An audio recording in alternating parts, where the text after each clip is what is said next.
You are about to listen to a Jason Burgos exclusive interview. What's up with you? What have you been up to since the Adesanya fight? Just training, working on some things I need to work on. I've been in the game for a while, so if I look back, I'm like, have I achieved all the things I wanted to? I have to say no. So just working on getting to the steps or getting to the things that I need to do to start achieving some of the things that I should have achieved by now. I actually have questions about this stuff, but before I get to those, let's talk about the Adesanya fight. Now, there was a lot of back and forth between you two in the lead-up. He said in an interview before the bout, and this was his quote, "He didn't call me out. The UFC made him call me out. He wouldn't even dare say my name. I feel like if he turned down a fight with me, it would make him look bad. They forced him to make that fight because he wouldn't dare call me out by himself." And then he claimed he got in your head. I mean, what are your thoughts on those comments and him, saying the UFC made you do it and whatnot? See, for those type of reasons, and it was kind of comments like that actually made me want to fight him. I was not scheduled to fight him. I was actually scheduled to fight somebody else, and I actually got a lot of flack from the guy that I was supposed to fight because I got out of that fight to fight him. So, yeah, I wasn't. Adesanya wasn't even offered to me. I asked to fight him because he kept running his mouth, and that's me. I'm just one of those guys that love to fight. It's me. I love the competition, and in that fight, he wasn't in my head at all, like zero. It was more of me, like the UFC was promoting him a lot, and I was like, I was sitting back like, oh, yeah, I get it. It's how things work. They invest a lot of money into him. They're hoping that it pays off. If it pays off, it pays off. If it doesn't, then a guy that they spotlighted, I kind of take what they were trying to promote. So I wasn't upset by the way they was promoting the fight or promoting him or anything like that. I was just, I just wanted to beat him up real bad. So I was at the weigh-in and I saw the face-off, a lot of intensity.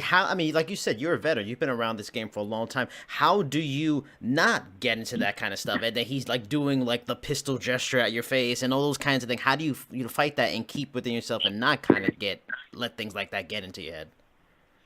You know what? It never gets in my head. Like, nobody can ever get in my head. Like, it's a fight. Like, we have roughs out there. So some people might see it. The only thing that bothers me about a fight is, like, me, I'm like the ultimate competitor. Like, I want to win every single fight. Like, if you would have told me a couple years ago when I first started, people were getting knocked out, I was like, somebody catching me on my chin. I was like, impossible, So I'm just a competitor, Whatever somebody says doesn't bother me at all. Like, it doesn't get in my head at all. Now, the fight itself, did he do anything in there that surprised you? I mean, his takedown defense ended up, I think, surprising a lot of people probably. Or do you feel, the loss was more mistakes on your end? Was it a mix of both? Like, on the fight overall, how it played out, what were you thinking? I can't even, kudos to him, I can't even really say much. We had a fight lined up. We went in the fight. Ultimately, he came out the winner.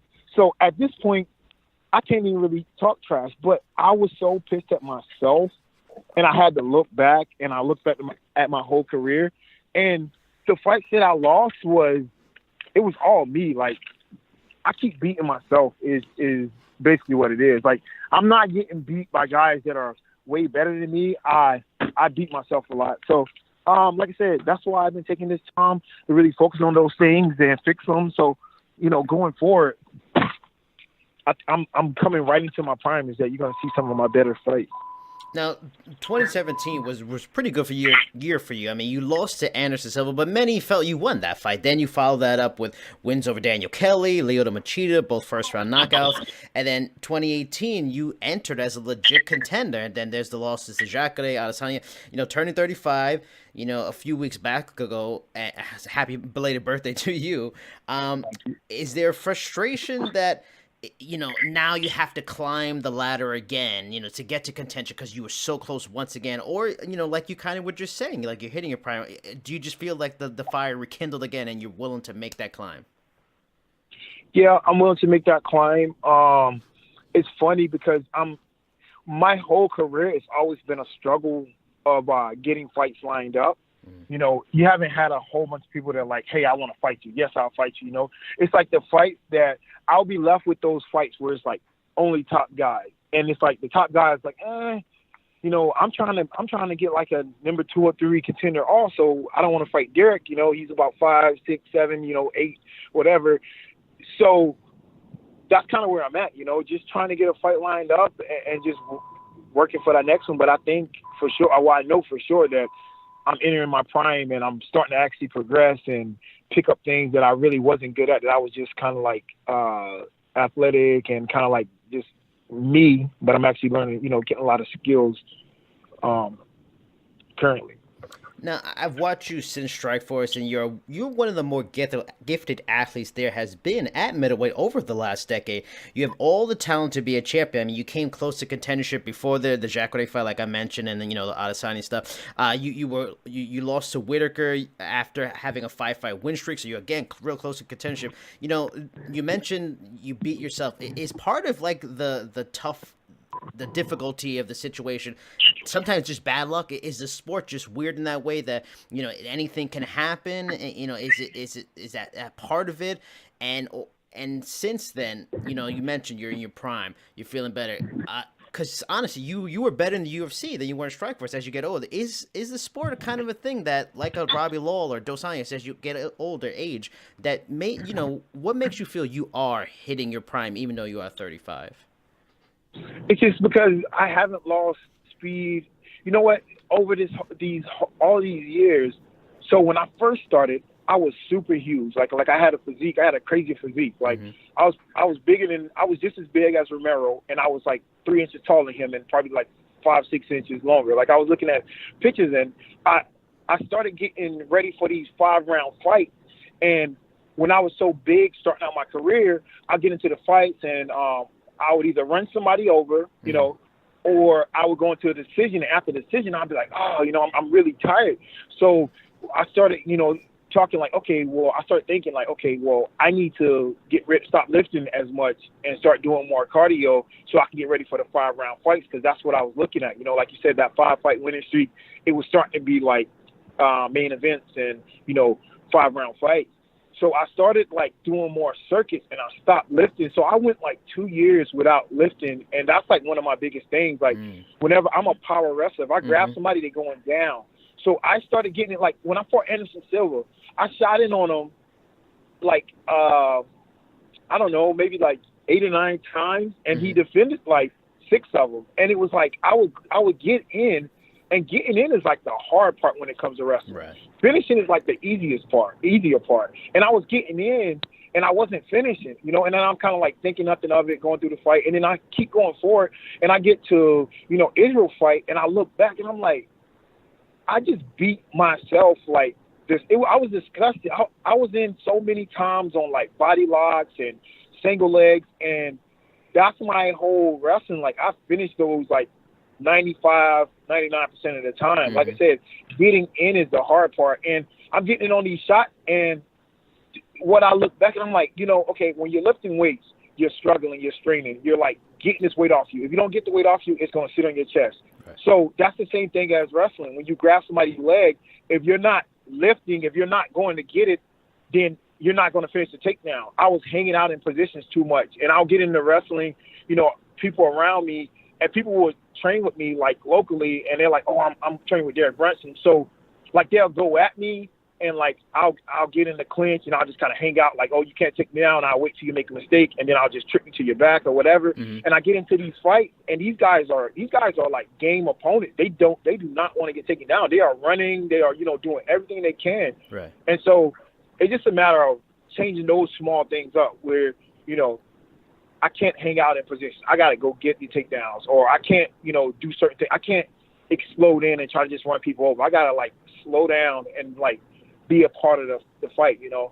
That's what I did great when I was fighting Machida, is that the whole thing is like, okay, this guy's a better striker than me. I know he might hit me a couple times, but we can't get overzealous and try to kill him with one punch. We just got to kind of, you know, okay, you hit me, all right, cool.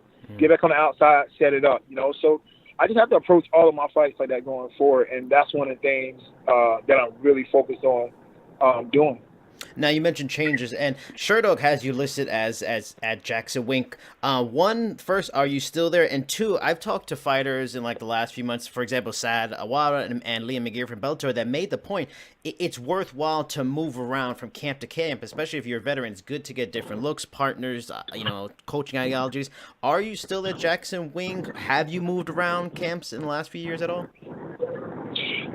So, funny enough, my home life has kept me in North Carolina for the last 3.5 years, where I had all these big fights. I had a situation where my daughters was living with their moms. They were missing a little bit of school, so I had to take over. I had to, go to court. I had to, be at home to make the court visits and ultimately make them live with me so I can make sure they're going to school. My son lives in New York, so his mom me and her was going back and forth. So I had to go where I was in North Carolina. I had to go to New York to, for 2 days to fulfill court obligations where I can see him, so I can bring him back to North Carolina. It was just a lot of like dad stuff that had me grounded. But that's another thing is that when I've never lost a fight when I did a training camp at Jackson's, so. Yeah, it's just like I said, it's just me beating myself. Like, but that's the thing, So I'm looking back and I'm making sure that I correct all these things. So going forward, I want to get a fight lined up. I'll be doing a camp, somewhere. If it's not Jackson, somewhere where I have guys to, challenge me. So I'm not just steamrolling everybody or relaxing. People actually coming at me. So when it's time for that fight, I'll be ready. Would you? I mean, is that a possibility to maybe like move your family over closer to that, to New Mexico, or are there gyms closer to North Carolina? Obviously, North Carolina doesn't have powerhouse gyms, but you got a lot in Florida, even some in New York. Are there any specific options you've been looking at as the next serious camps you want to go to for the next fight? Yeah, I got a couple options. The New Mexico that's a huge logistical thing. Just kind of move over that way. But I have a few options as far as training. I'm just going to have to, like I said, my home life is now more intact, so I feel comfortable leaving for 4 weeks and everything be okay and me go fight and come back home opposed to before, Yeah. Now, I mean, speaking of the next fight, you called out Elias Theodorou recently. What made you aim for a fight with him next? Have you had an issue with him before, much longer than what we know of? I mean, do you just like the matchup and he's popular, so that brings more attention? Why him over other fighters? Yeah, well, with me, I'm ranked 8, I believe. So the UFC, they want ranked fighters to fight ranked fighters, and I fought a lot of guys ahead of me, pretty much, 4 or 5 guys ahead of me. So he's a guy who just fought, who's on a huge streak, and he's ranked. So I'm like, that's not booked. I'm like, it makes perfect sense, But like I said, it's always one of those guys really not raising their hand to fight me. They're like, kind of need more time. I'm enjoying the holidays, saying stuff like that. I'm like, it came to me like I get paid a lot more than I'm probably in like the 95 percentile of the middleweight as far as pay. But it was one of those things where they're like, hey, I want you to fight Anderson. Hey, I want you to fight Machida. Go to Brazil and fight Machida. Is these guys got to understand is like, if you want to keep getting paid 30 and 30 or 40 and 40, or if you want to make more, you got to step out there and you got to fight these fights. You can't try to fight guys that's not ranked. I mean, he's one of those guys. It's not like I'm picking on anyone. I mean, the guy's a good fighter. His record in the UFC is better than mine now. I think he's like 8-3 or something like that. And I think I'm 9-5 or something like that. So it's just a guy who was available and who's ranked. So that's why I was like, I fought everybody else. It's time for you to fight somebody that's ranked instead of fighting all these non-ranked guys. Is it more times than not since you've been in UFC? Does the UFC just come to you with suggestions? Because I talked to Aljamain Sterling like a few months back, and he talked about he would come up with like a list of 5 and then send it to like the matchmaker. Or do you do that, or you kind of just wait for them to make a decision? And now with the changes you want to make, if they're usually making a decision, is it gonna be you saying, I'm gonna pick my fight from now on? Yeah, well, no, Ali gets it done. He talks with the matchmakers and he normally come back to me with a matchup. Mm-hmm. But sometimes I like to be like, I see this guy, he fought, we're around the same timeline, he didn't take any damage, so let's do it. And a lot of my fights, being that, Adesanya, I asked to fight him. So I was supposed to fight jiu-jitsu guy, Antonio Carlos. Okay. Shoeface. So I was supposed to fight Shoeface. Yeah, I was supposed to fight him. And I actually got out of the fight to fight Adesanya because he kept running his mouth. And before, he might think the UFC asked to fight because I think he was asking or he was mentioning my name when he wasn't ranked. And I'm like, come on, man, sit down. Like, get some ranking and then we can talk. So he got ranked. And then I was like, okay, you talking like for sure. I'll be the one to like knock you off and knock some of your hype off. And it's funny, the fight played out exactly like I said. It was me just not doing what I need to do outside. Just understanding that these guys are coming in hungry. They're evolving. MMA is changing, and me just sitting around like knowing that I have better wrestling. And I've yet to be taken down in 25 plus pro fights, whatever. So I'm not worried about anybody taking me down. But it's like it's one of those things too, is that you just can't hang out and expect people to fall when you grab a body lock or grab their leg. So. Are you locked into your contract, the UFC contract, for a while longer, or is testing free agency a possibility for you in the near future? I think I have like 3 or 4 fights on my contract, so I have a while. I'm happy with the UFC. I'm happy with my contract. So yeah, there's no issue. I'm just looking to get a fight lined up and get the momentum back going and achieve some of the things that I was slated to achieve and that I know I can achieve. Now, there's a belief that Adesanya could earn, a title shot with a win over Anderson Silva, and Silva claims a win could earn him a title shot despite being 1-4-1 since 2013 with multiple submissions added. What do you think about either of those scenarios coming to pass? Well, if people look at it, it's kind of good in the fact that the UFC is more like they're going to reward guys who are on winning streaks, who want to fight, who's not turning down fights to get those championship fights. It makes sense. If you have a guy that's like that could take another fight and they're, they could get a title shot, but the guy's super injured, so they want to protect their ranking and not take a fight. And you have this other guy who's like, I'll fight, and this guy goes out here and performs and wins. I mean, you got to reward people. You can't reward people that's just sitting around, waiting for things to happen, kind of stinking up the rankings or staying stale. So I guess with the Woodley Usman fight, I guess that kind of what happened is that. I believe is what I was hearing is that they offered Kobe to fight, and he came up with something saying that he needed X amount. And then also, you remember when Woodley was asked to fight Covington, and he was like, "Oh, Covington, you need to earn it after he beat Maya." And then all of a sudden, he wants to fight Covington. So Dana's like, "Nah, we offered you Covington before after he beat Maya, and you stated that he needed to earn it more." So Usman come in and had a real good performance on RDA, and then they're like, this guy's on a 9-fight winning streak, he next for the title. So I think guys need to keep that in mind, is that you're on a streak and you're ready to fight, is that those guys are going to get rewarded. So you wouldn't mind Anderson getting that title shot if he somehow beat him despite his recent past? Oh, no, I didn't say Anderson. Oh, I thought you meant him when you said rewarding. I was like, oh, okay. No, not Anderson. No, not okay, Anderson. Just Adesanya. Yeah. Well, Adesanya, yeah, I mean, sure, why not? Mix it up. Undefeated, 4-3-0 in the UFC, 4-0. If he wins against Anderson, I don't even know what Anderson's ranked at this point. I don't know. He's ranked, yeah. So, I mean, why not? Fresh meat. I mean, guys just can't hang around and wait and be like on a 1 or 2 fight winning streak, Right. Now, speaking of titles, Whittaker versus Gastelum is less than a month away. What's your pick for that fight?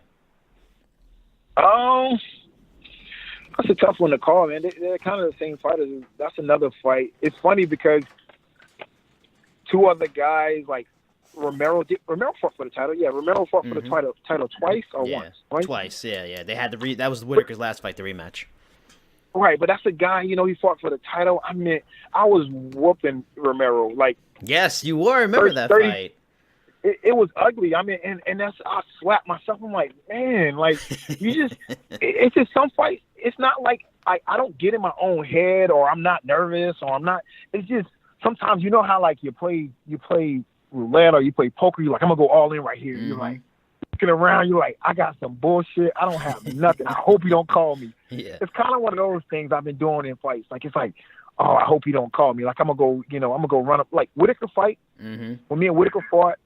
Back to that one. I know I kind of bounced around, but me and Whittaker fought in Australia, and we were supposed to fight a 3-rounder, and all of a sudden, I think Rockhold gets injured, so now we go from co-main event to main event. I'm like, oh, okay, 5 rounds, me and Whittaker are like sizing each other up all weekend. He's like, this kid's like super nervous. I mean, like he's like shaking. We're like shaking hands, and he's like, his like jaw is like rattling. I'm like, I'm gonna run this kid over, And we go out in the fight. He throws a couple of punches. I'm like, wow, he's not as fast as I thought he was, And I'm like, I'm way faster than him. So he throws a jab, and I slip my head off. I hit him with a 2, throw a hook, and he just starts running. I'm like. It was just one of those things like you have to back off. You just can't try to run anybody over. And I look at all these fights, it's like, man, I beat myself. Romero fight, I should have won that. Whittaker, I was like inches from knocking him out. I mean, I caught him with some good punches. I mean, he was breathing heavy. Adesanya fight, it was like I should have got those takedowns. Anderson Silva fight, easily should have got that decision. It's just a lot of like beat myself, poor decisions, but it's okay because I still have time. I still have a lot of time. You look at guys like Yoel's, he's 42, coming up at 42, Anderson 43, and these guys are, still fighting at a high level, and I don't feel I haven't reached my peak yet. So I know I haven't. I'm still learning. I'm still growing. I'm still like, okay, you do this better. I'm like watering down my training, so I'm taking my speed and my athleticism out. My body's feeling strong again from getting back to my lifting routine. So, yeah, I feel really good.